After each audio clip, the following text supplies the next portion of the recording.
Bom, aula passada, fechado o capítulo 1, nós terminamos exatamente aqui quando eu comecei a conceituar com vocês o que são gramáticas formais, né? Vamos tentar recapitular um pouquinho o que é o conceito de gramática. A gente estudou a definição de alfabeto, que é um conjunto finito de símbolos, símbolos esse que é uma entidade que a gente não vai, nesse momento, defini-la, tá? Ela não tem definição. Em cima desse conjunto de símbolos, esse conjunto, vamos aqui separar aqui o whiteboard para ficar mais fácil para a gente poder trabalhar. Deixa eu compartilhar aqui minha tela toda. Aqui, isso aqui já morreu, né? Morreu, vamos criar um novo aqui, porque eu vou aproveitar o mesmo para a próxima aula. Sou bobo. Então a gente viu lá que eu tenho lá um alfabeto, tá? O alfabeto, ele para mim vou botar uma cor mais séria. Então eu tenho aqui o alfabeto, que é delimitado, usa como simbologia o sigma, tá? Esse alfabeto a gente tem que lembrar duas coisas importantes. Ele é um conjunto finito, tá? Existe uma finitude nele. Ele não pode ser um conjunto infinito de símbolos, ok? Então símbolos vão estar sempre associados aos alfabetos, tá? Então esse conjunto de símbolos, para mim, define o que nós chamamos de alfabeto, ok? Lembrando que o que são esses símbolos? A gente não definiu. Esses símbolos, no caso de linguagens artificiais, como linguagem de programação em geral, podem ser operadores. Os operadores podem ser palavras reservadas, tá? Aquelas famosas palavras reservadas da linguagem. Essas palavras reservadas vão formar para a gente efetivamente os conjuntos, tá? Pode ser símbolos relacionais, símbolos, números, letras, tá? E demais coisas que possam surgir. Quando eu falo símbolos aqui, não confundam com a definição de símbolos dentro de linguagens formais, tá, gente? Posso estar falando aqui de, sei lá, abre chaves, fecha chaves, abre colchetes, fecha colchetes e vai embora, tá? Então isso aí pode formar para mim todo esse conceito que nós chamamos de alfabeto, tá? Quando eu pego esse alfabeto e faço uma combinação de elementos desse, onde eu posso combinar todos os possíveis, todas as palavras geradas por todos os símbolos, pelos símbolos, todas as combinações possíveis entre os símbolos do alfabeto, a gente forma um conjunto sigma mais, tá? Então o que é o sigma mais? O sigma mais seria o sigma estrela mais a palavra vazia. Professor, mas você não definiu o que é a palavra.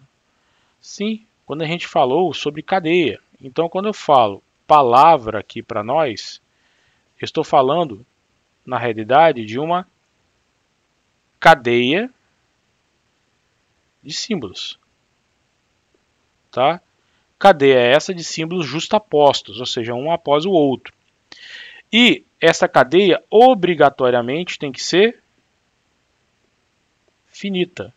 Eu não posso ter uma palavra com uma quantidade infinita de símbolos. Posso ter conjuntos contendo infinitas palavras? Posso. São esses caras que estão aí, ó. O sigma mais e o sigma estrela.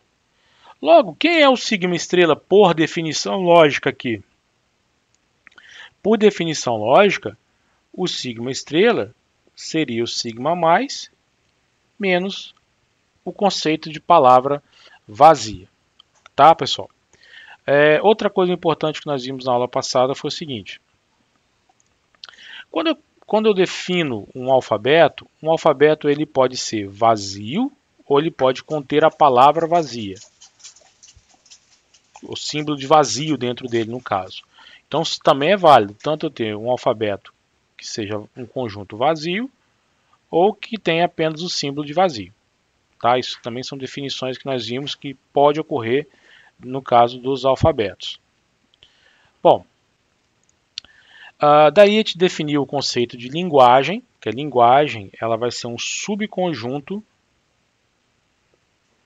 desse conjunto aqui maior, tá?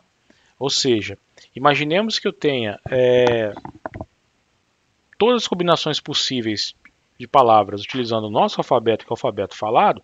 Eu não tenho uma linguagem lá dentro, né, pessoal? Eu tenho um conjunto infinito de palavras, que eu posso separar subconjuntos lá dentro, né, e destacar uma determinada linguagem. Para isso, eu tenho que ter uma regra para formar essa linguagem. Tem que ter uma relação, que é o que tem lá no capítulo 1, e vou respeitar essa relação para formar essa linguagem, ou seja, para formar esse subconjunto. E o conjunto das linguagens de um determinado alfabeto é o chamado conjunto das partes também, que é o conjunto de todos os subconjuntos de um determinado conjunto, tá, pessoal? Então, se eu pegar todos os subconjuntos de sigma mais, eu vou ter o conjunto das partes dele.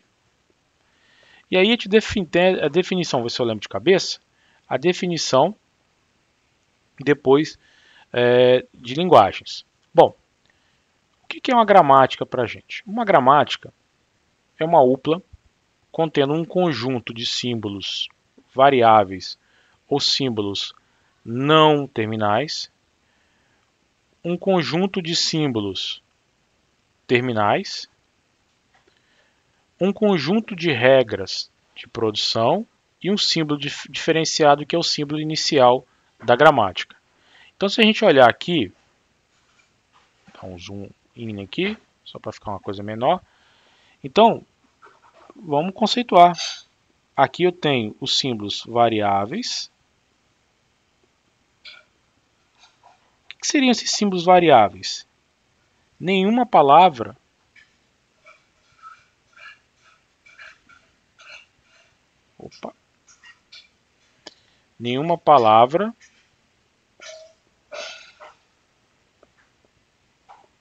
pode contê-los.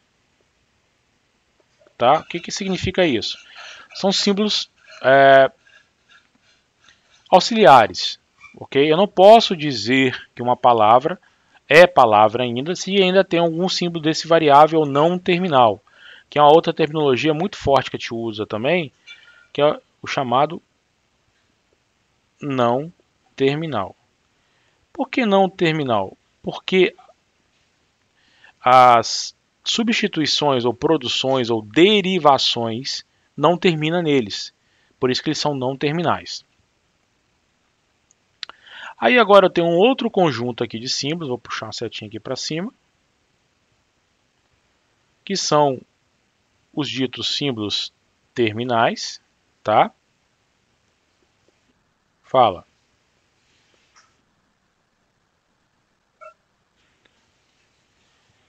Você vai entender quando eu apresentar a regra de produção. O que acontece? Esses símbolos variáveis, eles são símbolos auxiliares, entendeu?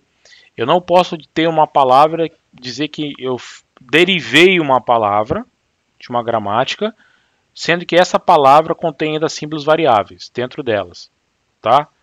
É um conjunto separado de símbolos, é um conjunto específico de símbolos. Vou dar um exemplo daqui a pouquinho para você poder entender, retomar o exemplo da aula passada, tá?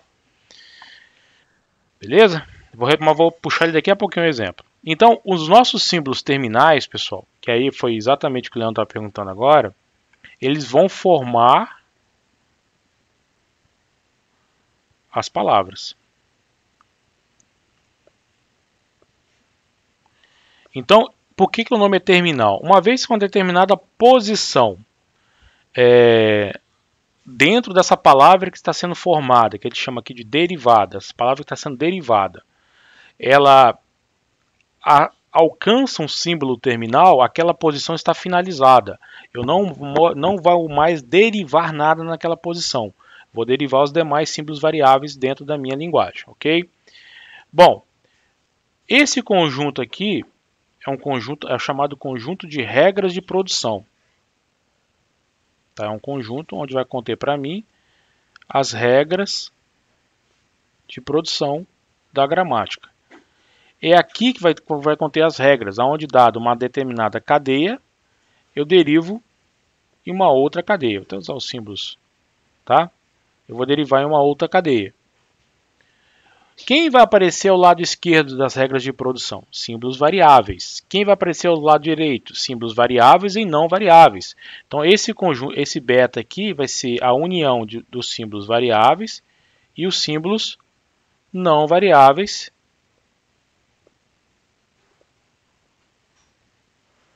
podendo ser inclusive vazio. Por isso que eu vou usar o operador CNI aqui nesse momento, tá, pessoal? E aí, finalmente, eu tenho, para fechar aqui, para poder botar um exemplo ficar mais claro, eu tenho aqui esse símbolo S aqui. Vou botar uma cor aqui menos festiva. Eu tenho esse símbolo S aqui, que é o chamado símbolo, repare que é no singular, símbolo inicial. Por que ele é o símbolo inicial? Porque toda derivação de palavra parte a partir desse símbolo inicial. Vou resgatar o exemplo da aula passada para a gente poder brincar aqui. Deixa eu só copiar aqui. Copiei. Vou colocar ele aqui mais aqui para baixo. Ficou ridiculamente pequeno, mas a gente vai aumentar, vai aumentar, vai aumentar, vai aumentar. Beleza? Então, Leandro, olha aí. Vamos lá. Isso aqui é um exemplo de uma gramática, que seria uma gramática que geraria números naturais, tá? Repare, eu tenho a gramática G. Quais são os símbolos variáveis dela? N, N e D. Como é que eu sei que é símbolo variável? Repara as regras de produção. Nzão que deriva em Dzão, Nzão que deriva em Dzão e Nzão, e o D que deriva ou no símbolo 0, ou no símbolo 1, ou até o 9. Reparem que os símbolos terminais, eles nunca aparecem do lado esquerdo sozinhos na regra de produção. Em algumas linguagens, principalmente as restritas, eu posso ter cadeias do lado esquerdo, mas não pode ser cadeia somente de símbolos terminais, tá? Tem que ter algum símbolo não terminal no meio ou símbolo variável. E aí eu tenho as regras de produção que, uma vez obedecidas e aplicadas a partir do símbolo inicial da gramática, eu obtenho as palavras da linguagem que aquela gramática gera. Por isso, a gente tem a definição, então, de que é uma linguagem formal. Vamos fazer um exemplo daqui a pouco. Ou seja, L de G, ou gera L. Tanto faz, vocês vão ver as duas grafias, as duas formas de falar. Tá? L de G ou gera L. Tá? E o que é, então, essa linguagem? É o conjunto de todas as palavras que são formadas apenas por 0 ou mais símbolos terminais da gramática. Isso tem que ficar claro, tá, pessoal? Nenhuma palavra de uma linguagem pode conter símbolos não terminais, tá? Tal que, partindo-se do símbolo inicial daquela gramática, aplicando-se uma ou mais regras de produção, se obtém a palavra. Então, essa é a definição de linguagem formal. Então, eu estou formalizando esse conceito. Então, o que é uma linguagem de uma determinada gramática? É toda e qualquer palavra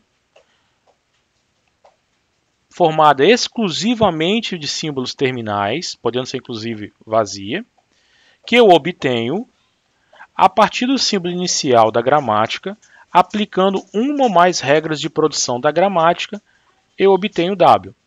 Isso é o conceito, exatamente esse conceito que está aqui descrito nessa gramática. Então, será que eu consigo, a partir do símbolo inicial, gerar essa palavra aqui, ó, 100? Tá? Essa é o que nós vamos ter que perguntar, na realidade a gente tem que responder, tá? Não, Abrantes, é bem simples mesmo, tá? Essa questão da ser condicional ou não, a gente vai ter que tentar mapear isso dentro de regras de produção, nas regras de produção, tá? Porque na realidade o que acontece? Se eu posso ter numa determinada posição 0 ou posição 1, então eu vou ter duas regras de produção. Porque elas não são excludentes. O que acontece é, como eu vou fazer aqui agora, é tentativa e erro. Eu vou começar, dada a palavra, uma palavra para testar, eu vou fazer o quê? Eu vou tentar achar um conjunto de regras de produção que eu vou aplicar para poder gerar aquela palavra. Se eu conseguir achar esse conjunto de regras de produção, aquela palavra pertence à linguagem gerada pela aquela gramática. Se eu não conseguir achar esse conjunto, e o método é um método mesmo da força bruta, tá? Vou usar o JFlap daqui a pouco para mostrar isso para vocês. É um método mesmo de força bruta, ou seja, eu vou testando. Se eu não conseguir achar esse conjunto, eu vou dizer que aquela palavra não pertence à linguagem que aquela gramática gera. Tá? Evidentemente, não é a melhor solução, principalmente para compiladores. Tá? A gente vai usar os autômatos com isso, mas depois a gente vai fazer a relação entre esses dois caras, entre esses dois mundos distintos. Então, por exemplo, pessoal, como é que partindo dado essa palavra, então alguém me entregou essa palavra, eu quero validar se essa palavra pertence ou não à linguagem gerada por essa gramática aí. Bom, eu tenho começado do símbolo inicial, então a primeira regra de produção que eu vou usar é a que trabalha com símbolo inicial, sempre partindo do símbolo inicial. Bom, eu vou usar então uma regra que tenha n à esquerda. Só que eu tenho três símbolos, eu não posso ir de n, pegar a regra de n que vai para d, porque aí eu vou ter um símbolo só. Eu tenho 3, então eu tenho que pegar uma regra que tem algum tipo de loop. No nosso caso aqui, recursividade. Então eu vou pegar a regra n que deriva em dn. Então qual que é a minha palavra intermediária? D e n, a palavra obtida. É a palavra final? Não é, porque tem símbolos variáveis ainda na cadeia. Está entendendo, Leandro? Então eu vou continuar. Bom, eu preciso gerar 3 símbolos. Então eu vou escolher esse n aqui e vou aplicar nele a regra de produção, novamente, D que deriva em dn. Fazendo isso, eu vou obter uma subpalavra aqui, uma palavra intermediária, D, D, N. Ainda preciso ter 3 símbolos. Olhei para cá e vou aplicar novamente a regra N que deriva em dn. Nesse caso, é N que deriva em D, porque eu tenho que morrer aqui com 3 símbolos, tá? Então, passo a ter aqui D, D, D. Ainda é uma palavra? Não, porque contém símbolos variáveis. Então, eu vou optar aqui por D, que deriva em 1, e aí eu vou obter a palavra 1. Opa, só substituir o primeiro D, tá, pessoal? 1, DD. Ainda não é uma palavra finalizada. Depois eu escolho D, que deriva no 0. Depois eu vou substituir o último D. Reparem que eu fiz a substituição mais de esquerda para a direita, tá, gente?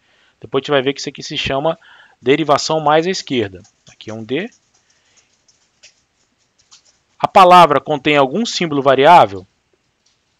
Não, não contém nenhum símbolo variável. Então eu derivei a palavra. Ou seja, eu utilizei 1, 2, 3, 4, 5, 6 regras de produção para derivar a palavra. Então a gente vai dizer que N deriva na palavra 100 através de 6 regras de produção.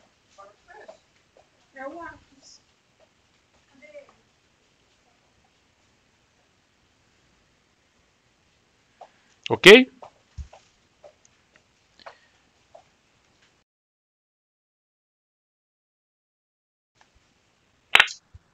Tá? Então esses são chamados símbolos variáveis, pessoal. Esses símbolos variáveis são exatamente esse conceito de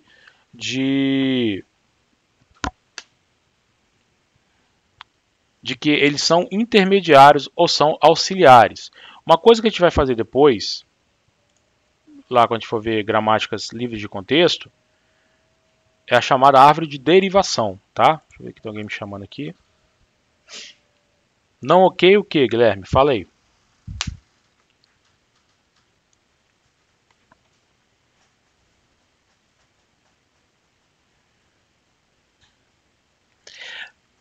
Na realidade, Guilherme, não é lógica, é o conceito, tá? Uma gramática formal, ela contém um conjunto de regras de produção para derivar uma palavra. Então, por exemplo, nesse trecho de gramática que eu mostrei para vocês, essa gramática que está aqui de exemplo, eu consigo derivar a partir dela cadeias que vão simbolizar números naturais. Então, por exemplo, como é que o meu compilador vai saber que ao encontrar a cadeia 100 dentro do código, ele vai saber, não, isso aqui é uma cadeia, é um inteiro, é um literal inteiro. Ele vai ter que ter dentro dele a noção da gramática, em algum momento, em algum local, de alguma forma que ele entenda, e ele vai submeter essa cadeia a essa análise. Beleza, identifiquei que é uma cadeia que está vinculada a uma constante inteira. Assim como os demais comandos da linguagem também. Aqui em LFA, a gente vai fazer como? A gente vai simplificar essas gramáticas de linguagens para depois ter uma aplicação mais direta lá em compiladores. Ok? Então, o que simboliza então essa gramática? Simboliza o seguinte, que eu tenho um conjunto de símbolos que vão ser símbolos auxiliares, ou símbolos intermediários, símbolos terminais, e como eu vou derivar as palavras dessa linguagem. Dada uma palavra de entrada, como 100, como é que eu chego nela? Eu vou escolhendo as regras de produção aqui de forma que eu consiga, ao final da aplicação dessas regras, obter essa palavra. Se for possível obter essa palavra pertence à linguagem que essa gramática gera. Então, a gramática ela está associada à linguagem por quê? Porque a gramática ela contém as regras de formação das palavras daquela linguagem. Que linguagem é essa? Dos números naturais. Então, essa linguagem aqui vai me dar, vai conter todas as palavras, onde cada palavra simboliza uma cadeia de símbolos que vai estar associada a um número natural. E aí, para que eu possa reconhecer se uma determinada cadeia pertence a uma determinada linguagem de uma determinada gramática, utilizando a gramática como formalismo reconhecedor, porque ela não é um formalismo reconhecedor, tá? A gramática, a gente viu isso, ela é definida como sendo um formalismo gerador, ela só tem a função de gerar, tá? Um formalismo reconhecedor é quem? Autômatos finitos. O autômato finito ele vai ter uma capacidade de reconhecimento muito superior à gramática em termos de velocidade, mas nesse momento a gente vai trabalhar com autômatos finitos, beleza? Entendeu mais ou menos, Guilherme?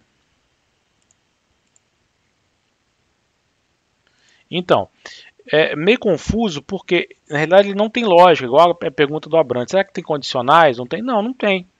Eu vou estipular as regras de produção e vou aplicar as regras de produção de acordo... Tira esse coração daí que está gravando. A regra, Jordan, como é que a gente monta a regra? A regra se monta, a gente que vai montar. Nós que vamos determinar a regra. Então, sei lá, que, por exemplo, essa linguagem aqui é a linguagem que vai gerar os números naturais, que são números naturais que vão conter um ou infinitos símbolos, tá? Sempre com símbolos de 0 a 9. Não, a regra é fixa. A regra é algo fixo, mas eu vou montar uma regra para uma determinada linguagem. Foi nesse sentido que foi sua dúvida, Jordan. A regra ela é fixa dentro daquela linguagem. Então, se é a linguagem dos números naturais, eu vou construir aquele conjunto de regras. Se eu for partir para a linguagem dos números com ponto flutuante, aí eu vou ter um outro conjunto de regras, tá? Entendeu?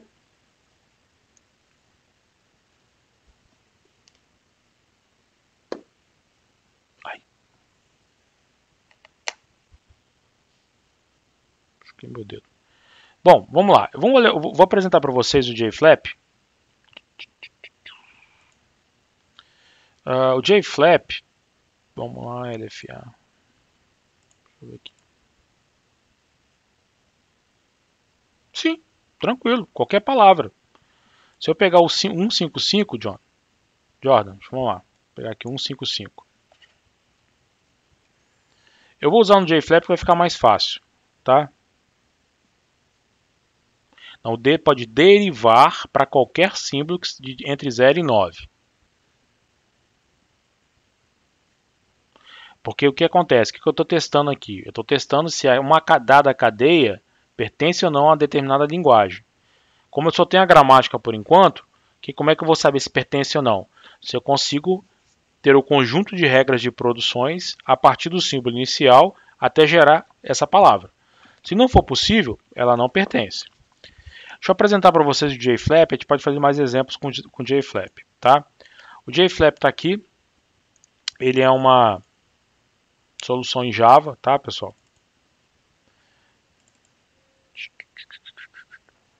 Bom, a primeira coisa que a gente vai trabalhar é com gramáticas, tá? Grammar. Vamos remontar essa gramática nossa aqui agora. Eu tenho a gramática, eu tenho a regra de produção de n que deriva em d, não em uma outra regra de produção que é n que deriva em nd, e o d, e aí é um problema do JFlap, ele não tem intervalo, tá? Então eu tenho que fazer todas as regras. D que deriva em 0, D que deriva em 1, D que deriva em 2, D que deriva em 3, D que deriva em 4, D que deriva em 5, D que deriva em 6, D que deriva em 7, D que deriva em 8 e o D que deriva em 9. Então aqui são todas as regras de produção dessa gramática especificamente, tá, pessoal? Como é que ele sabe o que é símbolo variável, o que é símbolo não variável? Pela aquela regrinha de estar se deriva ou não. Se eu tenho um símbolo que em algum momento ele deriva em outro símbolo, ele é variável ou não terminal. Se eu tenho um símbolo que ele é derivado e nunca deriva em ninguém, então ele é um símbolo terminal, tá? Então, aquela mesma gramática que nós vimos aqui no exemplo, está aqui mapeada dentro do JFlap, tá? O JFlap, ok? Então vamos testar. Vou testar se um determinado... aí vou montar aqui o método da força bruta, tá vendo? Eu vou testar se uma determinada cadeia pertence ou não a essa gramática. Vamos lá, vamos tentar ver, vou maximizar aqui. Vou pegar o 155.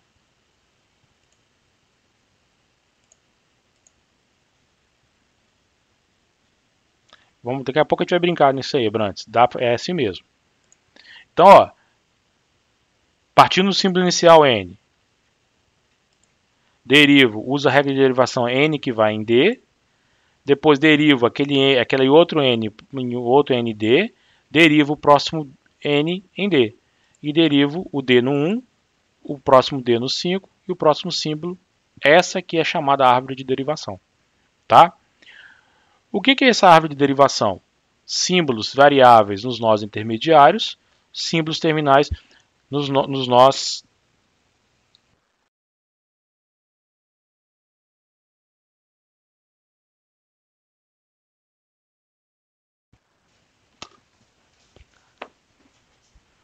e símbolos terminais aonde? Pessoal, infelizmente uma pequena interrupção.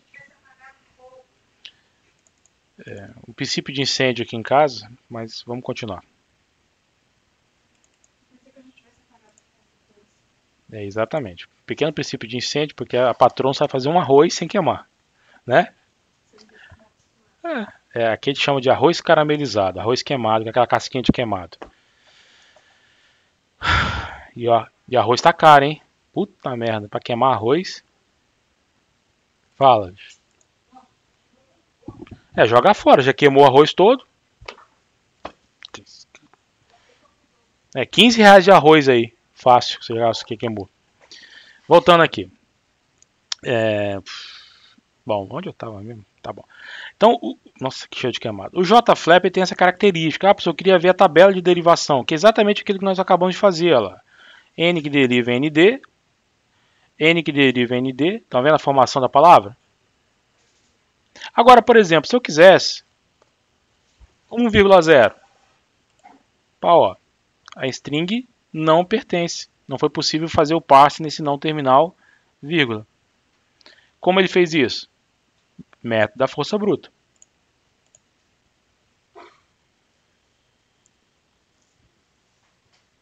Tá bom, Jordan. Isso é mais real que isso aqui, impossível. Meu bolso agora já estou até vendo, perdi uns R$ 10 de dinheiro ali, naquele arroz queimado ali, fácil. Ai, ai, bicho. Tem cidades do interior de São Paulo que eles estão fazendo, estão restringindo. Não, estão restringindo a um saco de 5 quilos por cliente os supermercados. É, fazer só pasta, virar italiano aqui em casa. Vamos lá. Então, pessoal, vamos aquele lance do Abranges lá. Digamos que eu queira agora refazer essa gramática e que ela consiga suportar, por exemplo, números com pontos flutuantes, números decimais, tá? Pontos. Como é que a gente pode fazer isso? Eu vou ter que mexer aqui nas minhas regras de produção, correto? Eu vou ter que introduzir um símbolo não terminal chamado ponto. Beleza?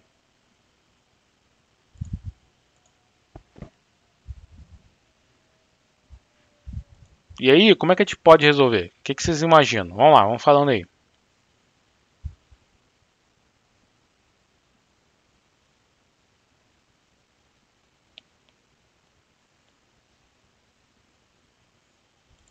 Vamos lá, galera. Vamos pensar.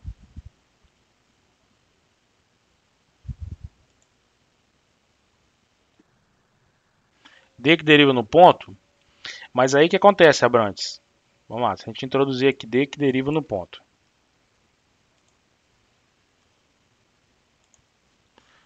Vamos testar se com o método da força bruta se ele reconhece 1.1. Ó.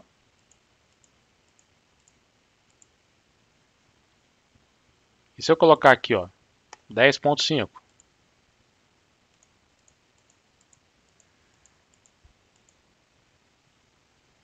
Consegui derivar a palavra. E se eu colocar 10 pontos... Fala. Pode falar.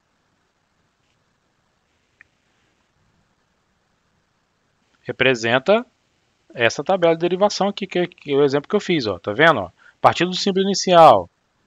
Aí, ó. E, exatamente. Esse seria a raiz, que derivaria no N em dois ramos, um para N e outro para D. Esse N derivaria, tá vendo? Para outro ramo. Cada nó desse seria um símbolo terminal. E lá nos nós folhas da raiz, eu tenho os nós finais aqui, ó. Tá vendo? Então aqui, ó, N deriva em N e o D. Esse N deriva nesse N e nesse D. Esse N deriva nesse N e nesse D. Esse N deriva nesse N e nesse D. Esse N deriva nesse D que deriva nesse 1. Sacou? A gente vai ver isso aqui mais pra frente, tá, pessoal? Essa árvore de derivação. Ok?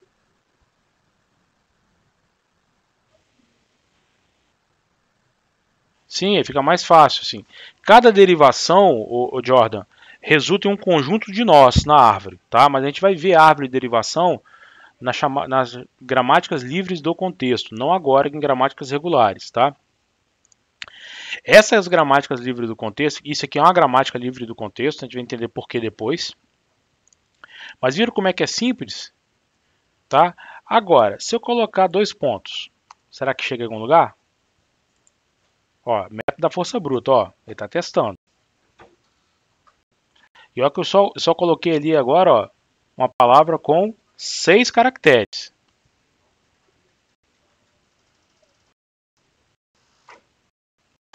Vai ficar aí, ó, rodando. Tá? Dois pontos. Derivou uma palavra que não tá certa. Ele conseguiu chegar na palavra lá. Mas eu tenho que garantir que apareça apenas um único ponto.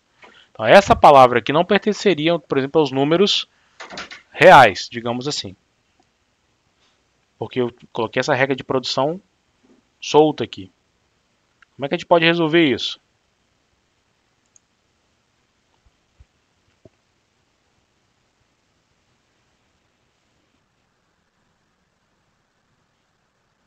Sim, porque com essa gramática aqui, ela não reconhece números reais. Ela reconhece números que tem um caractere ponto, que pode estar inclusive em qualquer posição ou repetidos.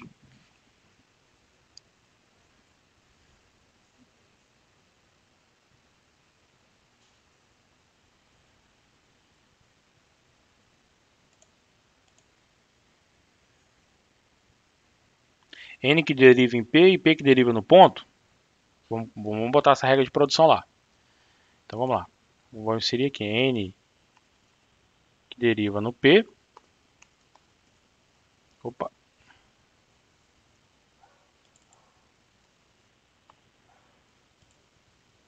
E o P que deriva no ponto. Vamos testar. 10.5, tá? Vou botar um menos aqui para não forçar tanto, perder tanto tempo. Rejeitou.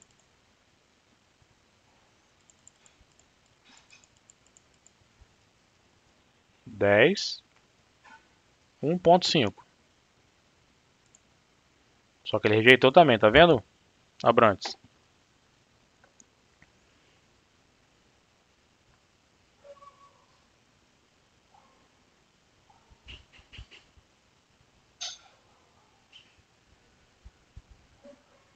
Profundo, hein?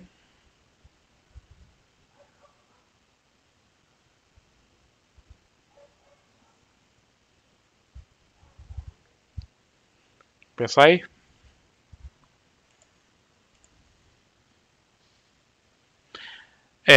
Tem que pensar. Não é simples, entendeu, galera? A gente pensar uma solução utilizando o conceito de gramáticas. Realmente é um pouco simples, né? É complexo. Né? Vamos matar aqui.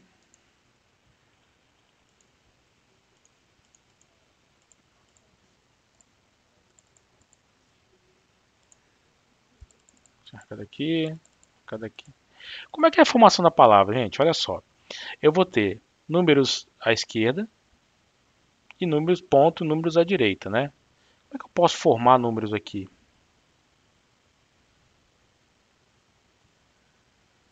Eu tenho aqui o D, que significa os números decimais, os números normais, logaritmos, que eu vou ter. Aí eu vou ter uma derivação de N que vai em D. Será que se eu colocar uma derivação do tipo N que vai em D ponto,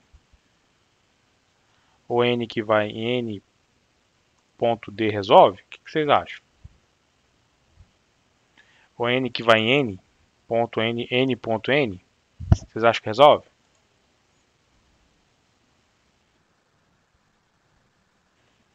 Pode.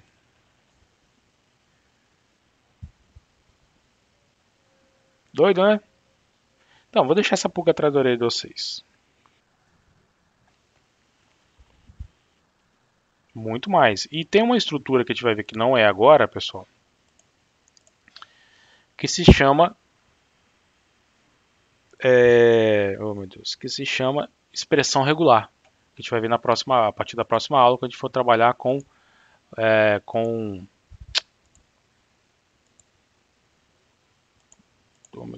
as chamadas linguagens regulares, tá? Então, ó, deixa eu pegar aqui uma expressão regular, eu vou utilizar um conceito de expressão regular. Então, eu tenho um ou mais des,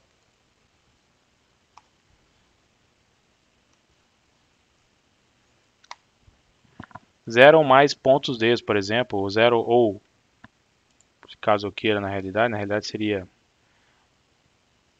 um ou mais d, ponto, interrogação, d plus.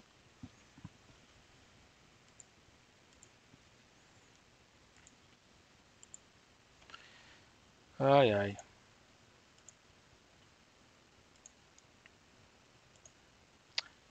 Tá? O que seria isso, pessoal? Através de uma regra como essa aqui, eu tenho aqui na posição eu posso ter um ou mais desse, opcionalmente seguido de um caractere ponto, seguido de zero ou mais desse. Fica mais fácil também para resolver, tá? Mas a gente vai ver isso na próxima aula. E aqui é interessante por quê? Porque eu quero derivar cadeias que eu tenho, cadeias de decimais à esquerda, um ponto, uma cadeia de decimal à direita. E aí eu quero que vocês pensem isso aí, ó. Como é que a gente pode chegar nessa solução?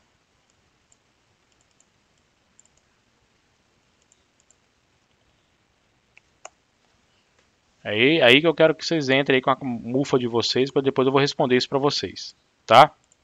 Bom, mais um exemplo de gramática aí, pessoal. Seria aqui utilizando letras no gerais, tá? Que aí pra gente não tem muito aplicação direta, na realidade é só exemplificação mesmo de cadeias. Então eu tenho aqui uma gramática, eu tenho esse conjunto de símbolos variáveis, esse conjunto de símbolos terminais e esse conjunto de regras de produção aqui, que na realidade vai gerar uma palavra dobrada, tá? O que é uma palavra dobrada? Se eu dividir ela ao meio, eu tenho, por exemplo, AB, AB, AA, AA. Então, se eu dividir ela no meio, eu tenho o lado esquerdo igual ao lado direito, tá? Não faz muito sentido nesse momento para a gente.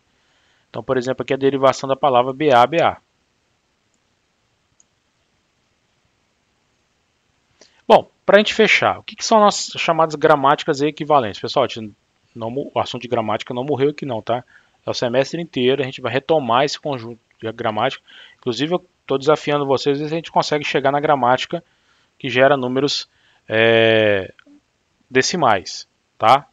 Quero ver quem é que vai conseguir chegar lá na solução do problema. Então, o que acontece? Eu tenho duas gramáticas. Eu vou dizer que essas duas gramáticas são equivalentes em que situação? Quando elas geram a mesma linguagem. Professor, mas elas não são iguais? Não, são equivalentes. Por quê? As regras de produção de uma podem ser diferentes das regras de produção da outra.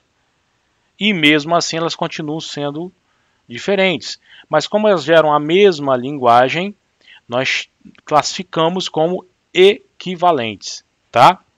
Então, quando a gente falar aqui que duas gramáticas são equivalentes, pessoal, significa falar o quê? Significa falar que elas geram a mesma linguagem. Porque eu posso ter mais regras de produção em uma gramática do que em outra. Eu posso ter uma gramática minimizada, a gente vai ver isso em gramáticas livres de contexto, que é uma gramática mínima, mas eu posso ter uma gramática não minimizada, com símbolos redundantes, com símbolos inúteis, etc. Que, quando você olha a forma delas, elas são totalmente diferentes, a estrutura delas, mas elas vão resultar na mesma linguagem. Então eu chamo isso de gramáticas equivalentes. Bom, simbologias, pessoal. Normalmente símbolos variáveis vão ser sempre letras em maiúsculo, símbolos terminais em letras minúsculas. As letras U, V, W, X, Y, Z sempre vão estar sempre associadas a palavras, ou seja, simbolizar cadeia de símbolos. Tá? Letras gregas, alfa, beta, gama e assim segue, também vão ser palavras de símbolos. Tá? Só que vão ser palavras de símbolos que vão conter símbolos variáveis ou não terminais. Ou terminais. Tá? W, V, W, Y, sempre vão ser cadeias de terminais. Palavras finalizadas. Letras em grego significa cadeias que contêm símbolos variáveis e símbolos terminais. Tudo bem? Entenderam a diferença?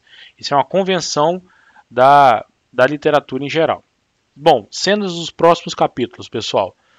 A partir da aula que vem, nós vamos ver já a parte de linguagens ditas regulares, tá?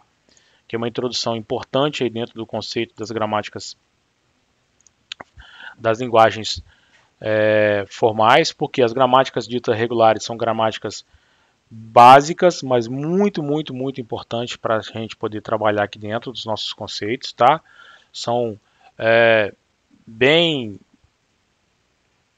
simples, elas não representam para a gente a classe de linguagens ditas, a classe de palavras ou linguagens ditas artificiais, tá, pessoal? Isso aí tem que ficar claro para vocês, porque elas são bem restritas, por isso que o nome são gramáticas restritas, são gramáticas simples, e vai ser uma classe de linguagens importantes em que sentido?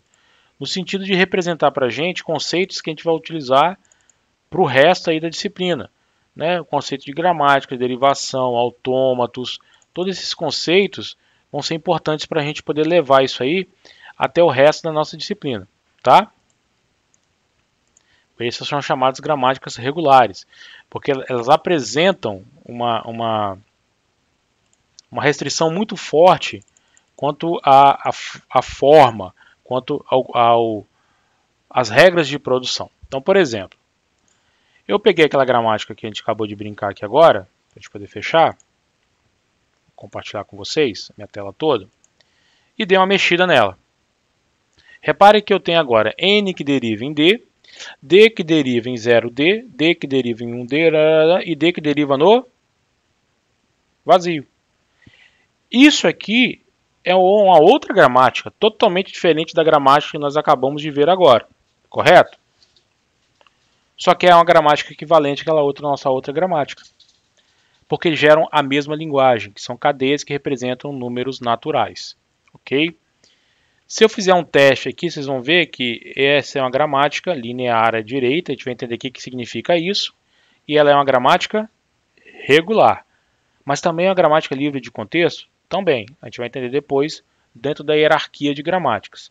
Essa gramática que nós vimos no exemplo, nesse mesmo exemplo, era uma gramática livre do contexto, ou seja, são duas gramáticas diferentes, com classificações diferentes dentro da hierarquia de Chomsky, só que são equivalentes. O que eu quero mostrar aqui para vocês é essa capacidade de equivalência das gramáticas. Então, o fato de eu ter gramáticas que são equivalentes significa que eu posso ter gramática com estruturas totalmente diferentes, mas que geram a mesma linguagem. Ok? Pessoal, dúvidas? Eu sei que o caldo parece um caldo mais pesado, e de fato é, mas devagarzinho a gente vai começar a entender os conceitos envolvidos aqui dentro dessa abordagem, tá, pessoal? Alguma dúvida aí? Ou todas possíveis e imagináveis? Tranquilo, né, Brantes? Mas eu quero saber. Não, qual o sentido da vida, Gabriel? É você resolver. Eu quero saber quem vai me apresentar a aula que vem, a gramática que vai gerar para mim números com pontos flutuantes com apenas uma vírgula ou um ponto, tá?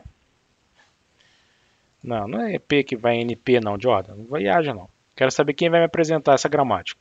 Quem me apresentar essa gramática, primeiro que me apresentar na aula, meio ponto no conceito 1. Eu estou muito dadivoso.